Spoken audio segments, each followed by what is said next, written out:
Well, as I'm reviewing these books for the Middle Earth role playing system, I just kind of every now and then poke at the back side of things. I mentioned that in one of the reviews I just did on Umber that I didn't have the cover. You can barely see the cover there on the back of this. But another thing you can see here is views of the original core book and a number of modules and source books and the overall map that came with it. In this particular one, it's called Dagorlad and the Dead Marshes. Now, this covers this. This is actually they call it an adventure module for J.R. Tolkien's Middle Earth. Now, as I've said, of all the game systems out there that I've played, and I've played quite a few, and I've read even more than I've played, very few, if any, come to the level of detail and place location as MERP. And one of the reasons, of course, is the novels from J.R. Tolkien are heavily established in our mind or psyche or whatever, and our gaming backstory, our own backstory, and rather we recognize they're not most about every tabletop hack and slash fantasy role playing game owes homage to Tolkien's works. And I've had a few people argue that, oh, there were other authors and other book series. And you're right, there were, but none of them have the impact. That's like saying science fiction and Star Wars, don't go hand in hand. I mean, every sci-fi, science fiction role-playing game that you got today, uh, it plays homage to either Star Wars or Star Trek or a little bit of both because they're the two gorillas in the room, and only an idiot doesn't throw a bone to the gorilla. Otherwise, the gorilla is likely to be senseless. But hey, it's just my opinion, mind you. Anyway, uh, as an adventure module, it's got all the stuff that earmarks that, but it goes further than that. It gives you more information, more details than you need for a open adventure. And what I mean by that is the connectivity between these adventure modules and these source books and these heavier books like these.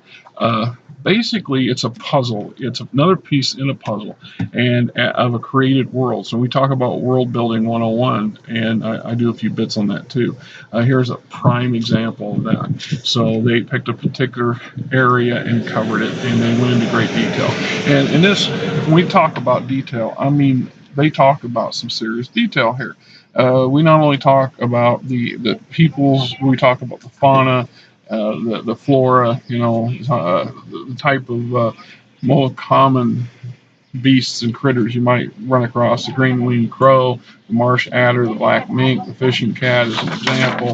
And then we've got, the culture of the marshman culture and the men of Gondor and the ash drags, which is ash drags, Asdraigas, which is a nomadic eastern tribe that of humans that basically part of their territory borders this area. We also, like I said, the flora, grabwort, water hemlock, red willow. We go into it quite a bit on this sort of thing. D&D and a lot, Pathfinder and what have you, they cover some of this stuff, but they don't go to the depth of giving you such a complete picture of the ecology in a given area that Murph have went to. And I think it's a great example of what can be done if you really want to put some depth and detail to it, and whether or not you ever use it.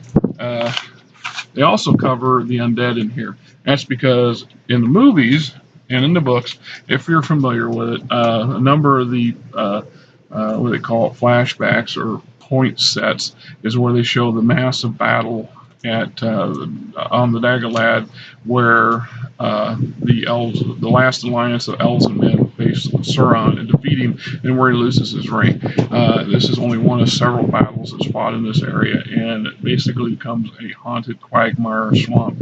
And later, Frodo and Samwise, with the assistance of Gollum, have to cross it, and they run into some of the undead that inhabit the region.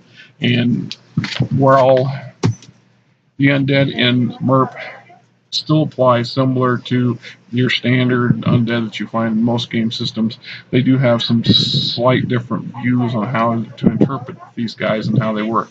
So instead of having 20 different kinds, you probably got a dozen types, but they all pretty much cover the basics. Wraiths, ghosts, ghouls, there you go, wights, and give you information that you may need on how to handle them, as opposed to using the standard coming out of the, say, D&D monster manual, which I've done just for simplicity fact. Not a big deal. It also talks about the villages, the surviving villages, the fortresses in the region, the ones that still exist. The timeline was in the late 60s or mid 1600s, and the Great Plague is a few years old, or had happened a few years ago, and it decimated large areas of the Southland. And this was one of those areas that got hit pretty hard because it borders Mordor and the eastern steppes, where a lot of the eastern hostile human tribes, if you will, or races inhabit.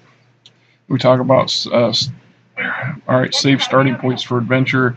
It deals. One of the adventures deals on a minor fortress. No, excuse me, a major fortress of Gondor in the region, and who's in charge and how things work there, and the politics of the region. Then there's a couple towns, what's left of them anyway, dealing with traveling trade routes.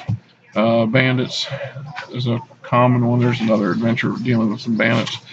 The maps and stat sheets for the NPC and the bandits that go with it, all in here. Got a couple other interesting ones in here, and I'm not going to go into I'm not just going to go into repeated detail on those because, hey, get your own damn book. Get your own book, right? That's kind of the whole point of this.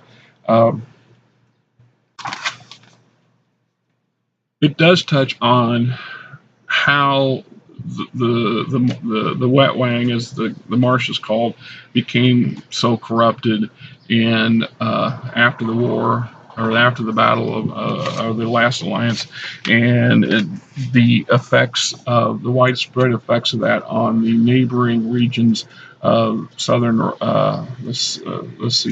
eastern Gondor and the southern half of the Great River, the river valley, if you will, and why the Rohirrim and the Gondorians in large numbers stay west of the river. So, other than the fact that you got to deal with the stuff coming out of Mordor that borders the Dagorlad itself is just nowhere near what it used to be. It's a lot more hostile than it once was. Like I said, it's a nice adventure module with more information in it than your standard module. So I think it's hard to quantify these things as an adventure book or a module or a source book when it actually is a bit of a source book light or a module enhanced module. There you go. Like I said, if the opportunity and you find one of these things, they're nice to have. And I've used these as adventure modules for Dungeons and Dragons and other game systems on occasion. I've just changed the stats. Like I said, do the modifications. They're not that difficult. The guy's got the particular NPC has a plus 20 long sword. I divide it by 5, so he's got a plus 4 sword. It's a pretty good sword, as far as I'm concerned. Or you could divide it by 10 if that's too high a factor. He gets a plus 2. Not tough. That's the difference between a D100 system and the D20 system. Anyway, until the next one, y'all have a good day. Beautiful weather here today. It's warm, but it's not dripping with humidity like yesterday. Yesterday was pretty rough. Today, not so much. This is one of the advantages to my job, I guess. I was able to get the first 4 jobs on my schedule done much faster than what the schedule allowed for.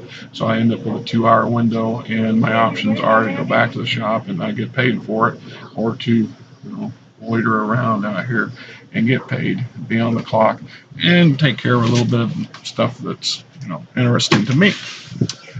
Welcome to the great world of grease removal. I'm going to do a video on that one of these days soon. Just freak everybody out. Yeah, I like that. Anyhow, y'all have a good day. Until next time. This is the Fat Man GM. Like I said, if you like it, flag it, tell your friends. If you don't like it, flag it, tell your friends. I'd like to see a few more subscribers. I'm not in it for the money. I'm in it because of the passion of the game. I love what I do, what we do. I think it's more than a hobby. It sometimes frustrates people that don't have that mindset. My wife's one of them. God bless her, but sometimes she just sits there and stares at me, trying to figure out what it is I'm blathering about. Recently had to had all my stuff in storage. I got it out of storage over the fall, and then my mother passed away here recently. That means everything I have has to go back into storage. This time I have much more control over it, and the wife and I rented a storage locker, a pretty good sized one. I got my bookcases there. I got my game material set up on the bookcases. Now they're better. They'll be better protected than they were the first time, and I can have access to them.